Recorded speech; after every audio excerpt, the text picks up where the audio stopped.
Alors ce soir, ben voilà, on va partir comme ça. J'ai pas préparé grand-chose, mais je ferai de mon mieux pour répondre à toutes vos questions. Allez, première question de Jérémy. Quelle est la meilleure montre en rapport qualité-prix? Alors, j'avais fait une vidéo sur YouTube il y a pas longtemps en disant que à ce genre de questions, je répondais quasiment systématiquement pourquoi faire. Euh, Il y a des gammes de fonctionnalités qui varient entre l'entrée de gamme et des montres genre la Phoenix 5. Le prix varie de 100 à 700 euros. Et en fait, pour savoir quelle est la meilleure, et même quel est le meilleur rapport qualité-prix, Jérémy, il faut me dire ce que tu veux faire avec. Euh, Quelles activités sportives et à quel objectif? Est-ce que tu veux juste suivre tes activités ou est-ce que tu veux des outils d'entraînement pour améliorer tes performances, améliorer tes chronos? Mais ça dit, c'est le rapport qualité-prix, c'est quelque chose que j'ai retenu dans mes. Je ne sais pas si vous avez vu mes deux derniers articles, les sélections running et triathlon. J'ai pas fait comme l'année dernière, quelles est les trois meilleures montres running, quelles est les X meilleures montres triathlon. Cette année, j'ai vraiment fait deux études en parallèle. Une pour dire faire une sélection des meilleures montres d'un certain type, et l'autre en rapport qualité-prix. Et si vous ne l'avez pas encore vu, allez voir ça sur le blog. Il y a des résultats complètement différents, forcément. Donc sur le triathlon, j'ai fait 3 et 3, le top 3 des meilleures montres et le top 3 des meilleurs rapports qualité-prix. Sur le running, je crois que c'est le top 3 des meilleures montres. Ensuite, il doit y avoir le top 4 ou 5, je pense, du rapport qualité-prix. Et puis ensuite, j'ai mis deux autres spéciales. Une pour la mention précision, la M430. Et la dixième, je ne sais même plus laquelle j'ai mise, mais c'était pour un truc particulier aussi. Aujourd'hui, si vous voulez répondre à la question de Jérémy, là, je dirais la Phoenix 3 HR. Pour une montre, si vous cherchez une montre à tout faire, avec un super rapport qualité-prix, Phoenix 3 HR. Moins cher que la Phoenix 5, assez peu de différence de fonctionnalité, altimètre barométrique, tous les profils d'activité, la plateforme Garmin Connect qui offre une panoplie d'études de stats énormes. Alors j'ai vu passer en vite fait dans les commentaires, alors peut-être un autre Jérémy, Jay il s'appelle, qui lui dit 735 XT. Alors c'est clair, dans les promos que j'ai relayés depuis le début de l'année, il y a eu les prix cassés sur la 735. Donc si vous voyez en ce moment la 735 à 350 euros, oubliez, attendez des promos, il y a eu des super promos depuis le début de l'année. Donc on verra si Garmin les renouvelle encore. Mais ça a été des super promos. La petite différence avec la Phoenix 3 HR, ce serait l'altimètre barométrique. Et en ce moment, on trouve aussi des Phoenix 3 HR, pas cher. La version Silver, donc c'est la version sans saphir, il faut bien faire la différence. Mais souvent sur Amazon Allemagne, on la trouve souvent à 280 euros, quelque chose comme ça. Ensuite, Thibaut, est-ce que les vitres de protection peuvent nuire à la précision des GPS? Pour moi, non. Alors, je lis la suite du message. Hein. Ok, Thibaut. Donc, en fait, Thibaut, ton problème de précision de GPS, c'est pas dû à la vitre. C'est juste que c'est pas la même montre. Tu compares deux montres différentes. Je croyais que tu comparais avant et après la vitre. Et en fait, c'est clair, hein, Garmin actuellement, c'est pas la marque qui fournit les montres les plus précises au niveau GPS. Et tu avais avant une Spark, je te renvoie simplement vers mon test de la Spark sur le blog, alors qui doit dater un petit peu, faut rechercher un peu dans la barre de recherche. Mais la Spark, j'avais trouvé, alors Runner 2 ou Runner 3, je l'avais trouvé très précise en GPS. Les Garmin, vous n'avez qu'à voir mes tests des Phoenix 5 et de la Forerunner 935. Elles sont quand même pas au niveau de ce qu'on attend d'une montre à 600 € ou de ce qu'on trouve à 600 € dans d'autres marques.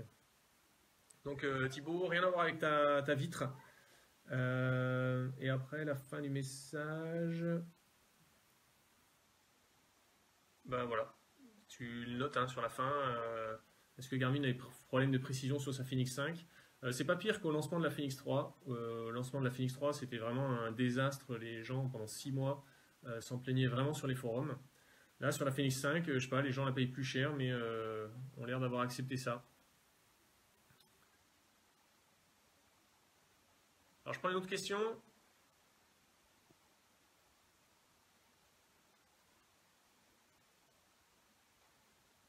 Bon, alors, Hezem, souci de cardio-optique.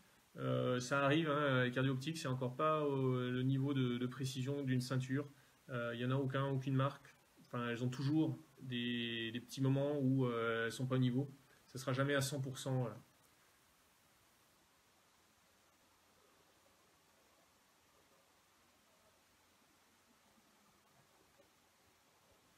Alors, Bill, qui veut savoir si on peut importer une trace Strava ou OpenRunner vers Garmin Connect. Alors, je bosse en ce moment, c'est des gros articles. Je bosse en ce moment sur les fonctionnalités de navigation des différentes marques. Garmin, Suunto, Polar. Alors, j'ai terminé l'article Garmin, je pense qu'il sortira très bientôt. Il faut juste que je le mette en page. Simplement, ça prend du temps, il y a beaucoup de captures d'écran, beaucoup de photos. Et je passe en revue toutes les possibilités de création d'itinéraires, d'importation de fichiers GPX, de création de fichiers GPX à partir d'activités sur d'autres plateformes, à partir d'autres activités sur la même plateforme. Donc c'est vraiment des gros articles avec beaucoup de mise en page après. Donc ça, j'ai fini celui de Garmin, on devrait le voir bientôt sur le blog. Je suis en train de travailler sur celui de Suunto et j'attaquerai celui de Polar après. Donc là, c'est sûr, ça sortira avant cet été. J'ai vu passer un cœur, mais tiens, allez, qui serait intéressé par tous ces articles-là de brosser toutes les fonctionnalités de navigation, marque par marque, plateforme par plateforme, histoire de voir si je me dépêche de bosser dessus et je les sors vite, ou si je peux me permettre d'aller jusqu'à l'été, allez, on va dire jusqu'au mois de juin. Je dois passer un cœur. Je pense que je publierai Garmin en premier, parce que c'est là qu'il y a le plus de montres en circulation. Et puis je sortirai Suunto et Polar avant l'été. Ça c'est sûr, je vous promets, ça sortira avant l'été, toutes les fonctionnalités de navigation plateforme par plateforme. Plus il y a de cœur, plus je me dépêcherai. Parce que c'est ça l'intérêt des lives, hein, c'est avoir votre retour et voir s'il y a des choses qui pour vous sont intéressantes. Et comme ça, moi, ça me permet d'affiner un petit peu ce que j'écris sur le blog ou les vidéos que je peux faire sur la chaîne. Donc là, bon, je vois passer pas mal de cœurs, donc visiblement c'est quelque chose qui vous intéresse, la navigation. Waouh, je pensais même pas qu'il y avait autant de gens qui avaient des montres avec la navigation, là ça défile. Ok, eh ben, je mets un coup de turbo là-dessus. Et je me dépêche de finir les articles sur la navigation et je vous sortirai donc sur trois lundis de suite les 3 articles. Alors je reprends vite le fil des questions parce que du coup j'en ai peut-être raté, hein, donc si jamais d'ici 10 minutes j'ai pas répondu à votre question, reposez-la, on a encore du temps. Je pense qu'on va respecter le format que je faisais d'habitude, là de 1 heure à peu près. Parce qu'en fait, j'ai pas accès à un gros historique de questions là.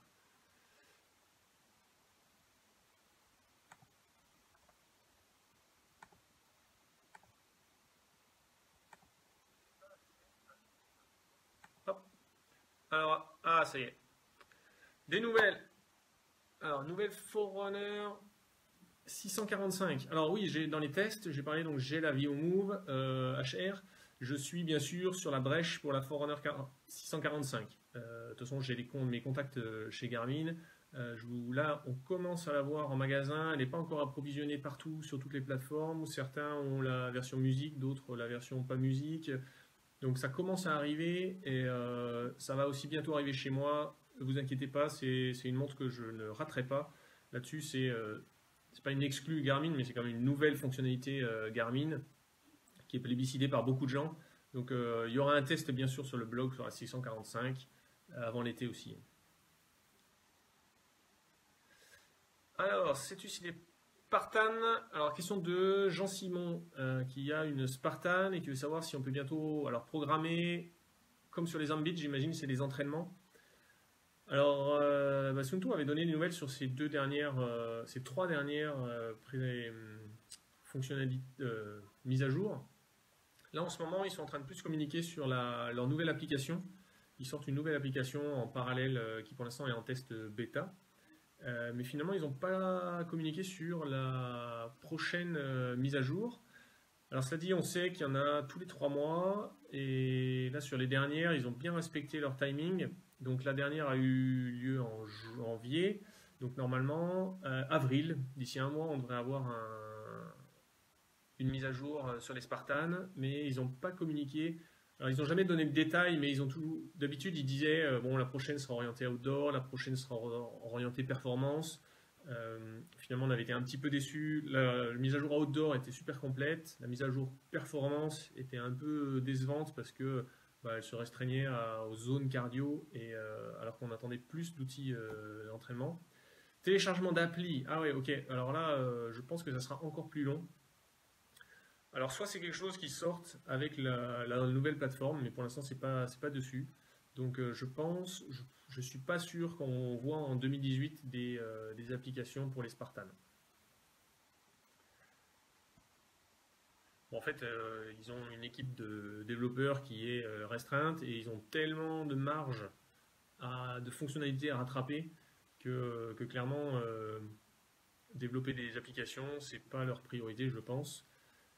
Alors que ça aurait été une solution si dès le début ils avaient dit bon, on livre une Spartan qui est à 50% des fonctionnalités des Ambit 3, mais on ouvre une plateforme aux développeurs, et puis après je suis persuadé qu'ils auraient trouvé des gens qui auraient développé des applications et qu'ils auraient pu combler comme ça peut-être des fonctionnalités plus rapidement grâce au téléchargement d'appli. Bon, c'est pas le choix qu'ils ont fait. Connaissant un petit peu la mentalité Sunto, je pense que ils sont très à cheval sur le made in Finland, la qualité, la fiabilité. Donc peut-être qu'ils n'ont pas voulu se lancer dans ouvrir une plateforme aux développeurs au risque de ne pas être sûr de la qualité des applications qui seraient développées et intégrées sur les Spartans. Peut-être une raison. Alors j'essaye de reprendre. Je remonte un petit peu parce que je sais qu'il y a des questions que j'ai un peu zappées.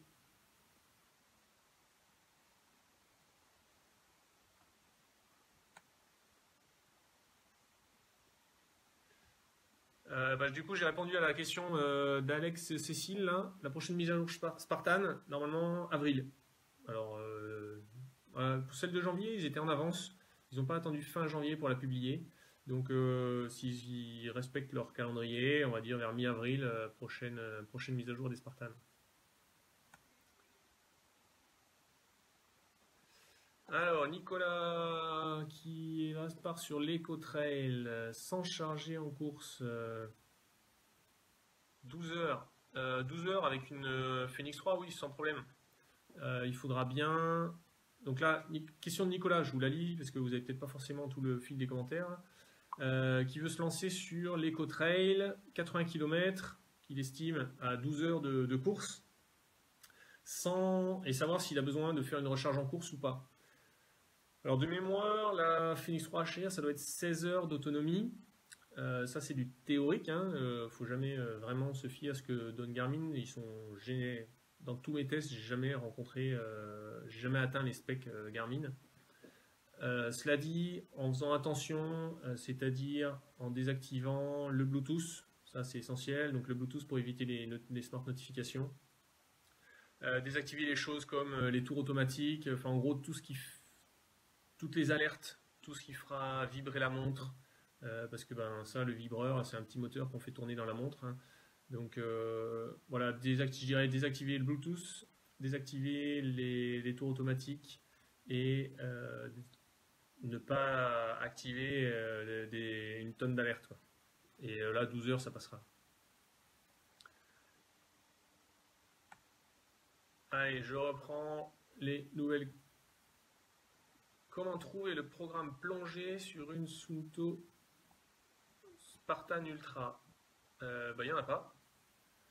Enfin, je ne sais pas ce que tu entends par le programme plongée, mais il y a du natation en eau libre.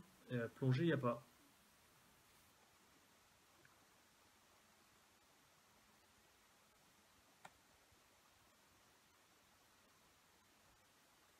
Voilà, bah c'est bon, on a rattrapé le cours des questions. C'est parti, salut Benj.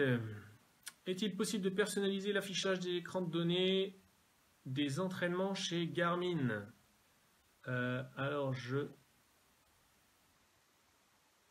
les écrans de Garmin, non. On peut personnaliser. Alors dans les écrans autres que les écrans d'affichage de base, là, on peut afficher on peut personnaliser les écrans qui arrivent sur les tours automatiques. Donc là, normalement, je sais pas quel est le réglage par défaut, hein, mais moi je cours systématiquement avec un tour automatique d'1 km. Et là, on a un écran qui s'affiche pendant, je sais pas, 6 ou 7 secondes, sur lequel celui-là, il est paramétrable. On peut choisir d'afficher. Alors moi, j'affiche généralement le temps, la fréquence cardiaque moyenne. La Garmin, alors Benj toujours, Garmin 245 Archivore. Ben oui, personne n'en parle. Alors j'en avais parlé moi juste avant le CES, pour dire que justement j'étais pas sûr que Garmin fasse une remplaçante à la 235.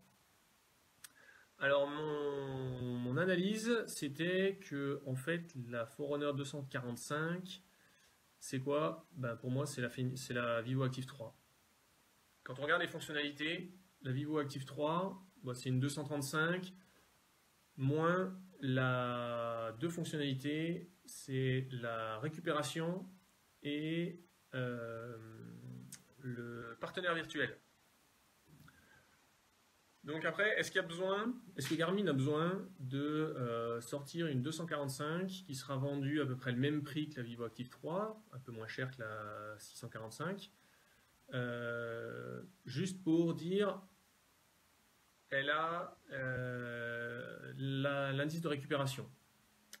Pour moi, ce serait illogique. Sur les versions précédentes, quand on regarde un peu l'historique, au passage de la 620 à la 630, enfin de la série des 20 à la série des 30, la 630 a monté un peu en fonctionnalité, ce qui a permis à la 235 de récupérer quelques fonctionnalités, type la récupération, qui avant étaient réservées à la 620. Sauf que là, entre la 620 et la 630, techniquement et pour le sport, il n'y a pas de différence. Il n'y a aucune nouvelle métrique. C'est que des métriques qu'on trouve sur la série 935. Et les nouveautés finalement, c'est que il y a un mode natation, il y a le paiement sans contact, il y a la musique. Mais du coup, sortir une 245, pour moi, s'il y a une 245, ce sera juste pour y ajouter le lecteur de musique. Là, ça permet de différencier entre 645, qui sera donc le top, 245 dans laquelle on intègre la récupération et la musique, et ensuite Vivo Active 3. Mais d'ailleurs, enfin, si on remonte plus loin dans l'historique, moi j'avais même été surpris que la musique sorte sur la 645 et pas la Vivo Active 3. Clairement, la Vivo Active 3, c'est la montre à tout faire pour le plus large public. Et là, je pense que la musique aurait été super intéressante. Alors que là, ils ont fait le choix, alors c'est peut-être une question de calendrier, hein, ils ont fait le choix de sortir la musique sur la montre la plus haut de gamme, donc celle qui est destinée justement normalement aux coureurs qui cherchent à améliorer leur performance, à courir après les chronos, et qui ne sont pas des gens qui cherchent à courir en musique et avec une autonomie de 5 heures. Enfin, alors, je ne sais pas ce qui explique ce choix de Garmin, mais je pense que la 245, ça ne va pas être pour tout de suite.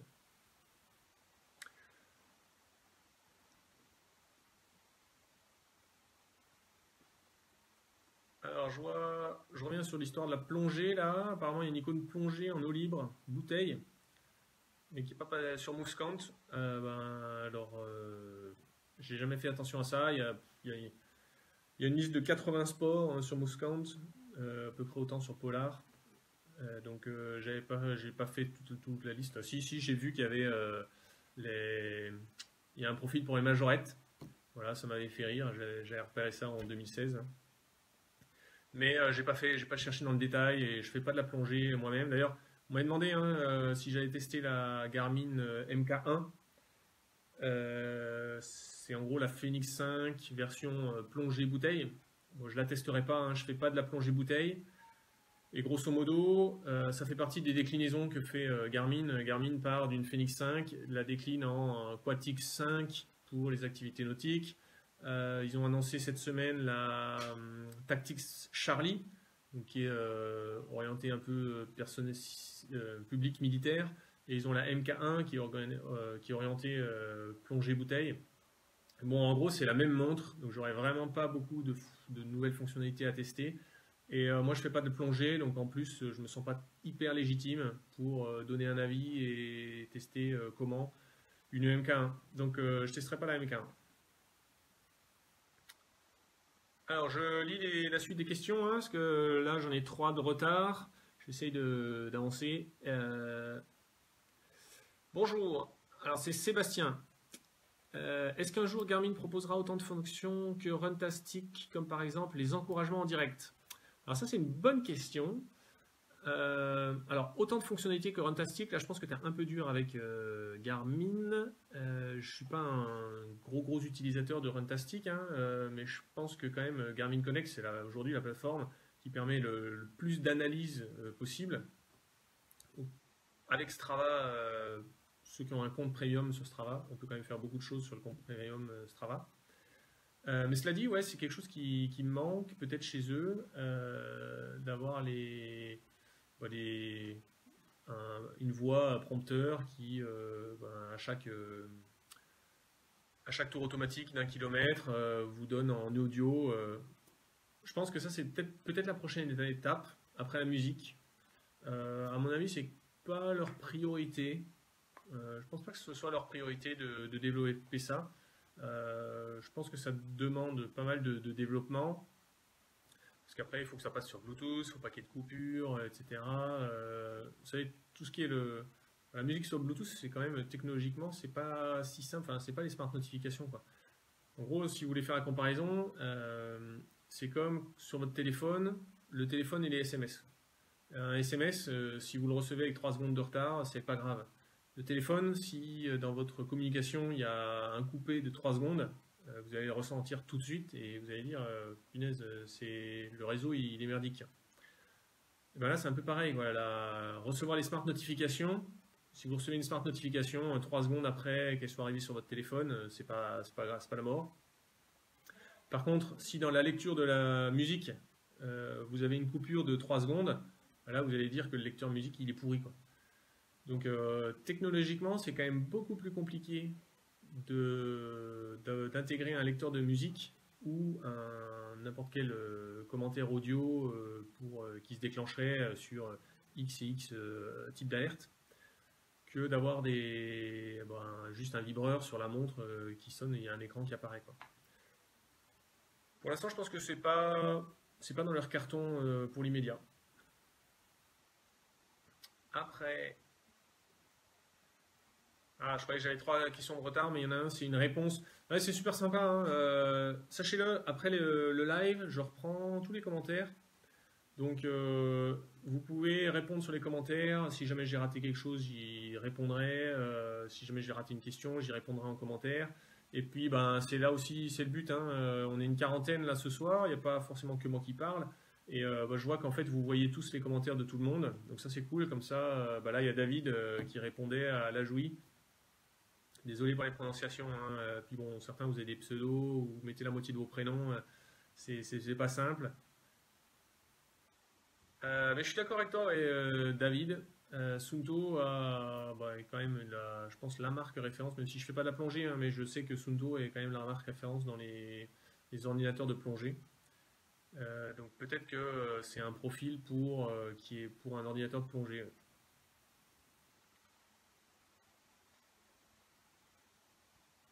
Ouh là là, Dominique, je n'ai jamais réussi à faire fonctionner mon GPS sur la TomTom Cardio 1. Alors oui, je l'ai testé et ça remonte à longtemps. Ça doit être dans les premiers tests de ma première année, quelque chose comme ça.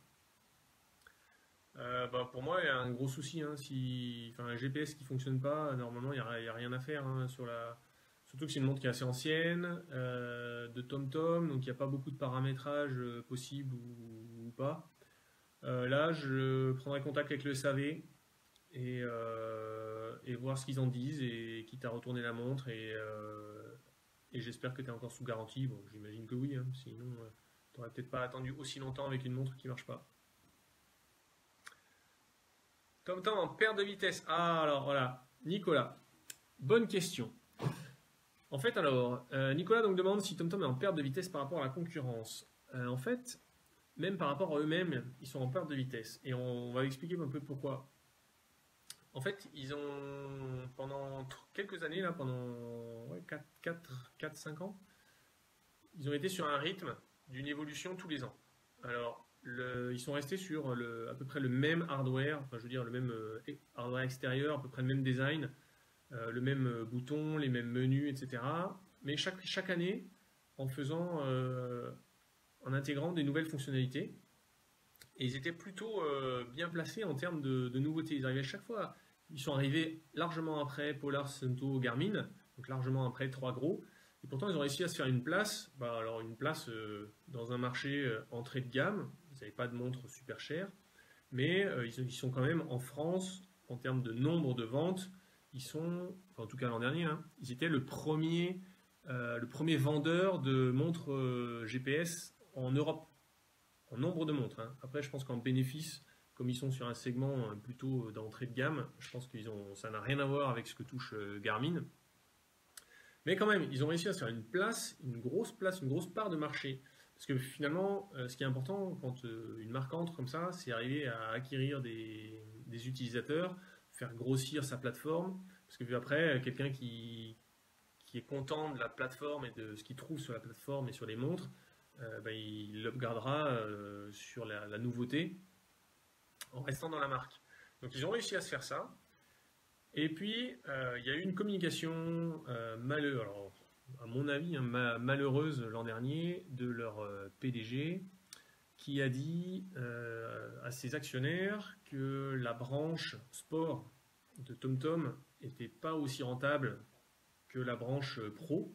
Donc la branche pro, c'est TomTom qui vend des cartos à des GPS, par exemple, je sais pas, les GPS des voitures Renault. Je dis les marques au hasard, hein, mais c'est un peu ça. Ils peuvent vendre des cartes à pas mal de sociétés. Et en fait, cette activité de business to business est largement plus rentable que la marge qu'ils ne dégagent sur la vente des montres au grand public, en plus des montres pas très chères. Alors, ils ont essayé de monter en gamme un petit peu avec l'Adventurer, montre multisport avec un Altibaro qui était placé à un prix assez bas par rapport à ce que proposait la concurrence, 300 €, mais quand même une petite montée en gamme dans la valeur de leur montre. Et donc le PDG à ses actionnaires, après avoir dit ça, a dit qu'ils allaient revoir leur stratégie pour la branche sport. Et en fait, ça a eu un effet, mais d'une bombe, parce que, en fait, la phrase « on va revoir notre stratégie pour la branche sport » a été interprétée par beaucoup de gens comme « TomTom va arrêter de faire des montres de sport ». Et en plus, le pire, c'est que ça n'a pas été démenti. Toutes ces rumeurs-là, il n'y a pas eu de démenti. Donc ça a encore alimenté la rumeur. Alors ils ont essayé de d'essuyer les plâtres. Non, c'est pas essuyer les plâtres. Ils ont essayé de raccommoder les morceaux en sortant. Alors, le TomTom, eux, n'utilisent pas le CES de Las Vegas en janvier pour faire leur com. Ils utilisent le salon IFA à Berlin au mois de septembre. Et donc là, moi, j'avais dit à l'époque, si TomTom veut vraiment faire taire les rumeurs, il faut qu'ils sortent une montre à l'IFA au mois de septembre et montrer à tout le monde. Ben non, on développe, on continue notre travail sur les montres et regardez, on sort encore une nouveauté cette année, quoi. Et ça n'a pas été le cas. Alors ils ont enfin, ça a été à moitié le cas en fait. Ils ont sorti une mise à jour qui apporte les smart notifications, un équivalent du VO2 max qu'ils appelaient l'âge physiologique et la programmation, les entraînements, je crois, un truc comme ça. Bon, ils ont apporté 3 nouveautés logicielles sur les Runner 2, Runner 3 et Adventurer. Donc les 3 dernières montres qu'ils ont sorties et qui partagent à peu près le même logiciel, quoi. Donc là, bah, on est un peu. Maintenant, ça va être un peu l'attente, hein. Il y a des promos. Alors, il y a des promos du coup de dingue sur les montres TomTom. Si vous voulez une montre cardio GPS précise, pas chère et facile à utiliser, vous attendez une promo sur une Runner 3. Alors, il y a différentes versions, hein. Vous prenez avec lecteur de musique ou sans lecteur de musique, vous aurez juste GPS cardio optique, avec la possibilité de coupler une ceinture. Donc, il y a des promos de dingue, hein, sur les TomTom. Donc là, pour moi, ils vont rien faire. Ils n'ont rien fait au CES. Donc, je pense qu'ils feront rien avant l'été. Et on aura notre réponse. Alors, cette fois, je pense définitive au mois de septembre, quoi. En gros, si au mois de septembre, au salon IFA, alors je dis septembre, mais c'est peut-être la dernière semaine d'août, là, je ne sais pas exactement. Si au mois de septembre, TomTom ne sort pas de nouvelles montres à ce salon, ouais, ça sentira quand même bien la fin pour les montres TomTom. Alors, on va reprendre. Excuse-moi, Adrien, pardon. Ah, alors, après avoir parlé des déboires de TomTom, on va parler des déboires de Polar. Alors en fait, donc la future alors V830, V900, on ne sait pas trop comment Polar va l'appeler. En gros, la remplaçante de la V800. Alors là, on sait des choses. C'est officiel, annoncé par le directeur marketing de Polar. Donc là-dessus, j'ai un article, hein, sur toutes les rumeurs, toutes les news sur la V830. Vous cherchez sur le blog. Je ne sais pas si je l'appelais V830, mais vous tapez V830 ou V900 et vous tomberez dessus. D'ailleurs, alors, je mettrai à la fin du live, je mettrai des liens vers les articles dont on a un petit peu parlé. N'hésitez pas à partager le live, hein, si dans votre entourage, enfin, en gros, on fait rarement du sport vraiment tout seul. Donc dans votre entourage, vous avez peut-être des gens qui sont intéressés par tout ce qu'on s'est dit là jusqu'à maintenant. La V830, moi je l'ai appelée comme ça, je crois. V830, bon, tout simplement parce que la M400 est passée à 430, mais je ne garantis pas qu'on passe à V830. Donc le directeur marketing Polar a annoncé que la V800 serait remplacée au printemps. Ça c'est officiel, c'est sorti sur internet, c'était même pas une fuite, c'était dans un enregistrement d'un podcast sur une radio, je sais plus quoi. Donc printemps de cette année, il y aura une remplaçante à la V800. Alors sous quelle forme, on n'en sait rien. Bon, en écran couleur, on se doute, hein. Cela dit, à la différence Polar a quand même bien fait évoluer sa V800, hein. La V800, donc je l'utilise en ce moment, elle fait les segments Strava en live, quoi. Polar a une super plateforme qui gère, c'est la meilleure plateforme pour gérer la charge d'entraînement. Là-dessus, ils ont un super outil sous forme de graphique, etc. Donc en fait, il ne faut pas croire, bon, il y a beaucoup de gens qui trouvent qu'elle arrive super tard, qu'elle aurait dû être remplacée depuis longtemps. Bon, oui, si vous voulez un écran couleur, il y a longtemps qu'elle aurait dû être remplacée, mais en termes de précision et de fonctionnalité, elle est quand même encore pas mal, quoi. La seule différence, c'est quelqu'un qui m'avait posé la question, je ne sais plus si c'est sur l'article du top des montres running ou du top des montres triathlon. Il y a quelqu'un qui m'avait demandé pourquoi il n'y a pas la V800. Alors la V800, elle est encore bonne en termes de fonctionnalité. Le Par contre, un petit peu en dessous en termes de hardware, hein, elle est plutôt grosse, écran noir et blanc, bon. Euh, et surtout, en fait, son prix n'a pas énormément baissé, quoi. C'est-à-dire que quand on regarde de quand elle date et qu'en ce moment, on a même encore du mal à la trouver à moins de 300 euros, elle n'a pas été bradée, quoi. Ça reste. Polar a bossé sur l'ajout de fonctionnalités en continu. Ils ont ajouté dernièrement donc les segments Strava Live. Juste avant, c'était l'intégration avec la GoPro. Donc en fait, on peut faire un jeu à 3 entre GoPro, la ceinture H10 et la V800. Donc, vous pouvez contrôler la GoPro à partir de la V800. Vous pouvez intégrer les données du cardio de la H10 et de la vitesse, distance de la V800 sur votre image de GoPro. Donc c'est ça que je vais tester. Et donc vraiment, ils ont continué à apporter des fonctionnalités. Et donc moi, je la sens plutôt bien, cette remplaçante de V800. Polar a pris son temps. Je pense que ça n'a rien à voir avec les déboires qu'a connu Suunto. Hein. Je ne pense pas qu'ils soient coordonnés de dire oula, toi t'as fait une boulette, moi je vais pas faire pareil. Mais voilà, Suunto a fait le choix d'être le premier à sortir. En gros, hein, on sait tous qu'il y allait avoir une remplaçante à la Phoenix 3 HR. Donc Suunto a fait le choix de dire bon, je sors mon Ultra avant la Phoenix 5. Bon, ils se sont bien ramassés sur ce coup-là. L'Ultra, je pense qu'elle n'a pas, elle a pas reçu le succès qu'ils attendaient parce que les fonctionnalités n'étaient pas là. Ben, Polar, eux, c'est l'inverse, quoi. Ils ont pris leur temps, les gens râlent. Ils ont certainement perdu des utilisateurs parce qu'il y a certainement des gens qui sont passés sur une 930, voire une Phoenix 5. Mais moi, je pense que ça peut donner quelque chose de bien. Après,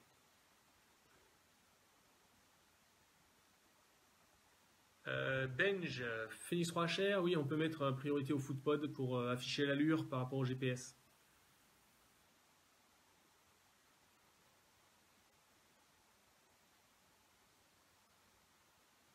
Alors, Francky, pourquoi la fréquence minimale n'est pas utilisée sur les Spartans? Je pense que c'est juste une question de temps de développement. Quand on regarde, déjà, oui, c'est une donnée qu'on a à disposition. Donc, ça veut dire que si vous faites vos entraînements proprement, vous pouvez avoir votre FC Max assez facilement. La FC Min, pareil, facilement, juste en portant la montre. Mais je pense qu'après, c'est un problème de temps de développement. Si on regarde les zones, la définition des zones cardio sur la précédente mise à jour, là, si vous faites bien attention, la FC Max est reprise. Donc si vous avez rentré une FC Max perso sur MovesCount, vous la retrouverez sur la montre comme FC Max. Par contre, si vous avez paramétré des zones de cardio perso sur MovesCount, vous aurez des zones par défaut sur la montre. Et il faudra reparamétrer les zones cardio sur la montre. Donc on le voit, et là on pourrait se dire mais pourquoi, comment ça se fait que? Je pense que c'est juste du temps de développement. Ils ont les développeurs qu'ils ont, ils veulent avoir un calendrier d'une mise à jour tous les 3 mois. Et donc ils ont fait le transfert lors de la synchronisation, le transfert de la FC Max, et ils n'ont pas fait le reste, quoi. Et là je pense que c'est la même chose d'utilisation de la FC Min dans les zones cardio.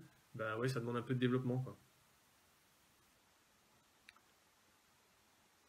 Voilà, je continue sur la prochaine question. Alors, il y a 4 lignes, joli.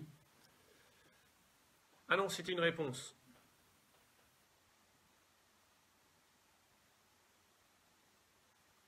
Bon, c'est Thibaut qui répondait sur la partie TomTom. Alors, je ne sais pas combien on est encore. N'hésitez pas à mettre des commentaires sur un peu n'importe quoi qui touche le blog. Je pense qu'on va encore faire une quinzaine de minutes là. Chaque fois j'ai fait ça sur les précédents lives, à peu près 1 heure. 1 heure de live, ça permet à pas mal de gens de suivre. Ça permet de prendre beaucoup de questions sans que ça s'éternise, parce que bon, le but c'est pas qu'on fasse une nuit de la montre GPS, quoi. Alors on est à peu près une vingtaine encore. Je peux vous parler les nouveautés sur le blog.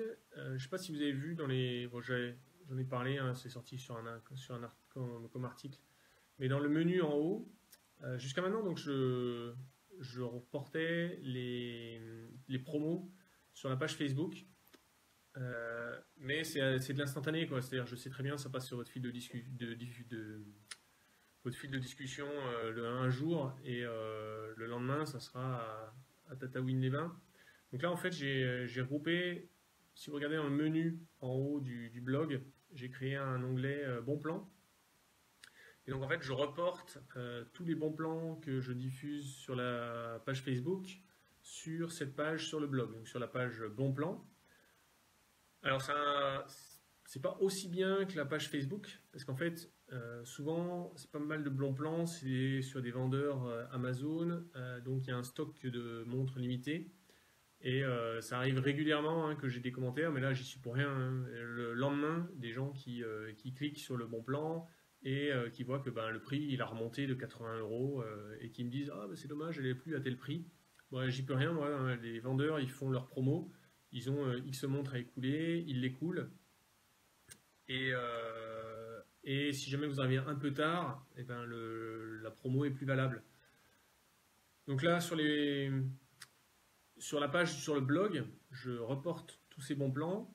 Maintenant, ils sont un petit peu moins d'actualité, hein, donc ils sont classés par ordre chronologique. Je mets les derniers en haut. Mais simplement, allez faire un tour si jamais vous voulez vous chercher une montre spéciale, que voilà, vous êtes décidé, je vais acheter celle-là. Et ben, allez faire un tour sur cette page bon plan. Peut-être que vous trouverez un bon plan. 2, peut-être qu'il sera encore d'actualité. Et 3, ça je ne le cache pas non plus, hein, lorsque vous passez par un des liens sur mon blog, c'est un lien affilié, c'est-à-dire que Amazon me reverse une commission pour lui avoir apporté un nouveau client, enfin une nouvelle vente.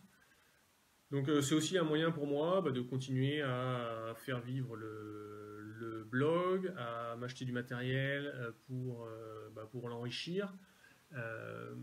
Typiquement des écouteurs Bluetooth pour tester les écouteurs Bluetooth avec les montres avec lecteur de musique. Enfin bon, c'est des petites choses comme ça, mais ça me permet moi de continuer à assurer le matériel, le test des matériels. Vous, ça ne vous coûte pas plus cher, le prix est le même. Et en fait, c'est juste Amazon qui prend sur sa marge pour me reverser cette commission. Donc, allez consulter cette page bon plan si vous avez si vous avez choisi une montre. C'est gagnant-gagnant. Vous profitez de la promo et moi, je profite de la commission. Alors, je reprends le fil des questions. Quand est-ce que la Phoenix 3 va rester durablement sous les 300 €? Et bien voilà, typiquement, Phoenix 3, depuis le début de l'année, on l'a vu passer quand même plusieurs fois.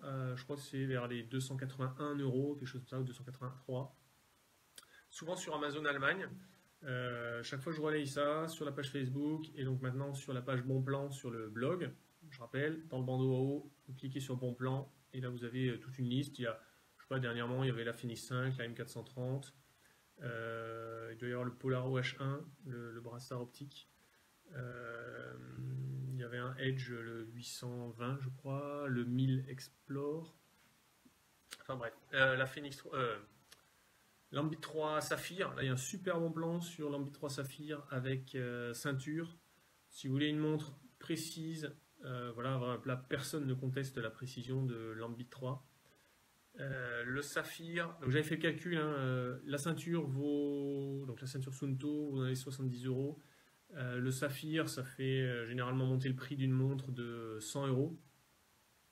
Et donc je crois que quand on soustrait ça, quand on soustrait la valeur de ces deux trucs-là, je crois que ça fait une Ambit 3 à 150 €, quelque chose comme ça. C'est vraiment un super bon plan. Je reviens sur le fil. Donc durablement, ben je sais pas je suis pas marketeur, je sais pas qu'est-ce que Garmin veut faire avec ses Phoenix 3. D'ailleurs, souvent maintenant, on trouve la Phoenix 3 HR moins chère que la Phoenix 3 classique, quoi. Bon, après, ça c'est des stratégies de marque, hein.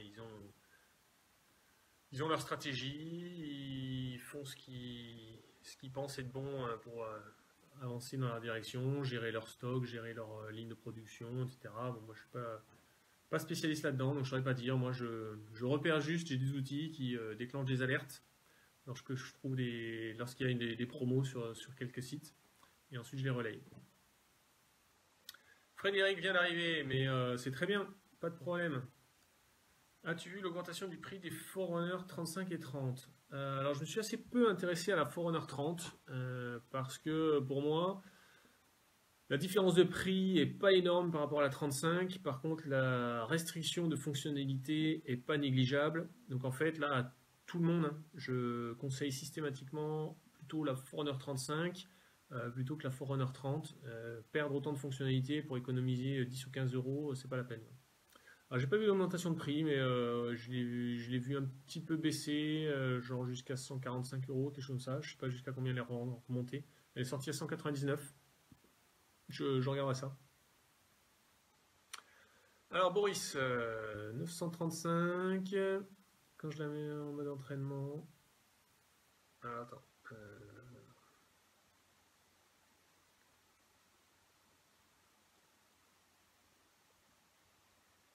Alors oui, il est possible de lapper.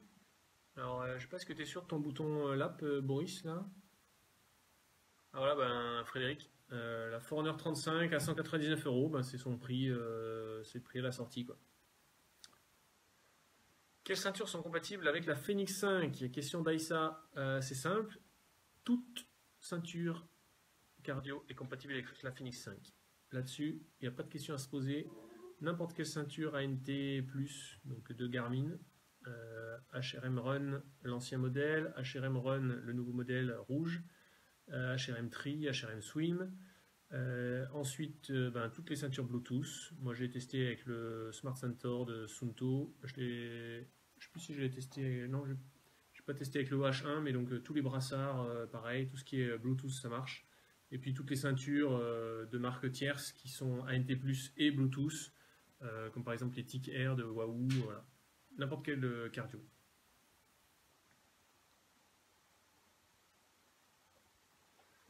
Alors là, cette fois, c'est moi qui veux vous poser une petite question là, pour ceux qui sont encore là. Alors David, pourquoi ton commentaire est indésirable? Aucune idée. Je n'ai même pas vu passer de commentaire indésirable, mais cela dit, je viens de voir celui-là, donc ben, réessaye. Je vais vous faire poser une petite question là, sur les lives. Mettez-moi en commentaire là si vous avez des suggestions de thèmes pour les. Alors même pas forcément les lives, on va faire surtout. Si vous avez là, si on peut prendre 5 minutes, si vous avez une idée de sujet que vous voulez que je traite. Une idée de sujet que je peux traiter, alors soit sous forme d'un thème en live, là si on veut vraiment creuser toutes les possibilités de faire quelque chose. J'avais fait des thèmes sur les 2 précédents lives, un sur les CES et celui d'avant je ne sais même plus sur quoi, mais c'est assez pas mal, ça permet de bien guider les questions, ça fait des super interactions entre tout le monde parce que on profite de l'expérience et des idées et des réponses de tout le monde, donc ça c'était pas mal. Donc des idées de live, des idées d'articles. J'ai cherché une autre expression, j'ai été sur le cul, mais j'en trouve pas. J'étais sur le cul il n'y a pas longtemps, là, quand j'ai vu que j'avais déjà publié plus de 300 articles sur le blog. Enfin, c'est un truc, c'est fou, quoi. C'est 300 articles, 4500 commentaires. Là, je me dis, mais waouh, mon blog, c'est une encyclopédie sur les montres GPS, quoi. C'est un truc de fou. Mais je sais pas, peut-être qu'il y a un sujet que j'ai pas traité, ou alors j'en ai parlé un petit peu dans les. Ouais, je vois passer plein de j'aime du coup. Ouais, bah non mais c'est super, hein, ça plaît. J'ai des super retours, que ce soit dans les commentaires, sur les Facebook, sur les vidéos YouTube, sur les commentaires d'articles, et même dans les messages, je reçois des messages directs. Je reçois même des messages de gens juste pour me dire merci. Ils n'ont même pas de questions à me poser en fait. Je trouve ça fou, mais je trouve ça super. Donc, si vous avez des idées de thèmes pour un Facebook Live, des idées de thèmes pour un article, une idée de vidéo YouTube. Je ne sais pas si vous avez remarqué, là, depuis pas longtemps, je me suis mis à faire des petites vidéos conseils.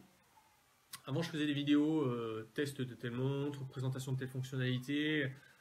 Et là, j'ai publié, je crois, trois vidéos sous forme assez court, moins de 10 minutes, et puis sous forme de petits conseils, comment choisir une montre. Là, j'ai publié c'est aujourd'hui, ouais. Euh, Quand on me pose la question, parce que en fait, c'est des questions que je reçois souvent. Donc du coup, j'y réponds. Maintenant, j'y répondrai sous forme d'une petite vidéo comme ça. Donc là, je reçois souvent la question, quelle est la meilleure marque, quelle est la meilleure montre. Bon. Donc si vous n'avez pas vu, allez voir sur YouTube. J'ai fait une playlist d'ailleurs, il faudrait peut-être que je la partage. C'est une playlist que j'ai appelée Mes conseils et dans laquelle je regrouperai toutes ces petites vidéos là sous un petit format avec des visuels et pas forcément de matériel. Le but c'est pas de dire telle marque elle est mieux que ci, telle marque ça, mais c'est vraiment de délivrer des conseils, vous donner des conseils. Donc alors, des idées de live, des idées d'articles et donc des idées de vidéos. Eh bien, donnez-les-moi maintenant. Je vais faire un tour un peu de voir ce que je vois.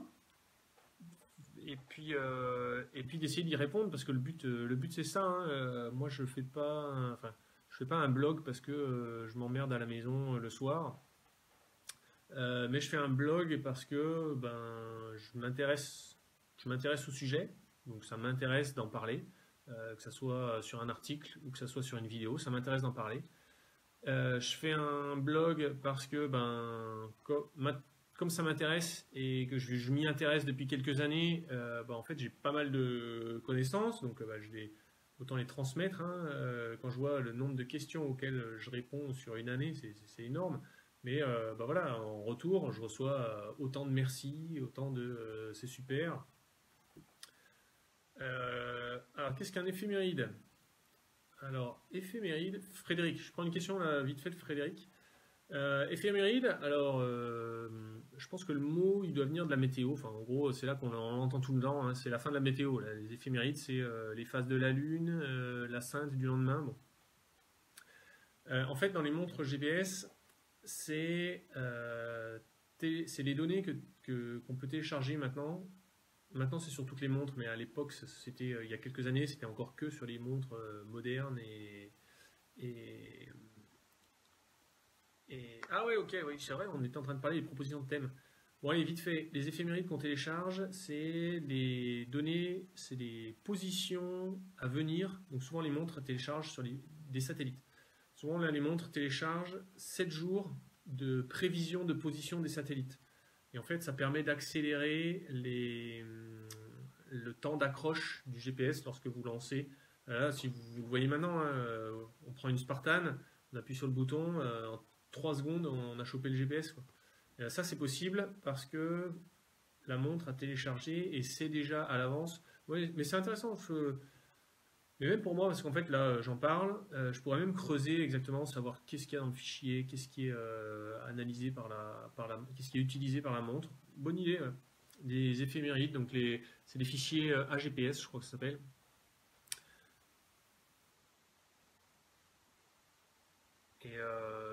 Et donc, je peux chercher quelque chose là-dessus. Là. Et puis sortir un article en fonction de ce que je cherche. Il y a des fois, hein, je vais comme ça chercher dans des articles de chercheurs, notamment dans tout ce qui est la précision des GPS. Là, dernièrement, j'ai publié un article, dernièrement, peut-être il y a un mois, j'ai publié un article là, sur les Galileo. Et en fait, la précision GPS, la précision attendue de Galileo, il y a des fois, je vais creuser dans des articles de recherche. Et pour moi, c'est super intéressant parce que moi aussi, j'apprends des choses, quoi. Donc je prendrai, alors là j'ai peut-être le raté, hein, mais je prendrai toutes les suggestions d'articles et de vidéos là, euh, parce que c'est intéressant, ça répond Alors Frédéric, quand tu dis c'est 95% des problèmes de tes clients, c'est quoi c'est quoi que t'as pas des clients, c'est des gens, enfin je sais pas, tes vendeurs en magasin?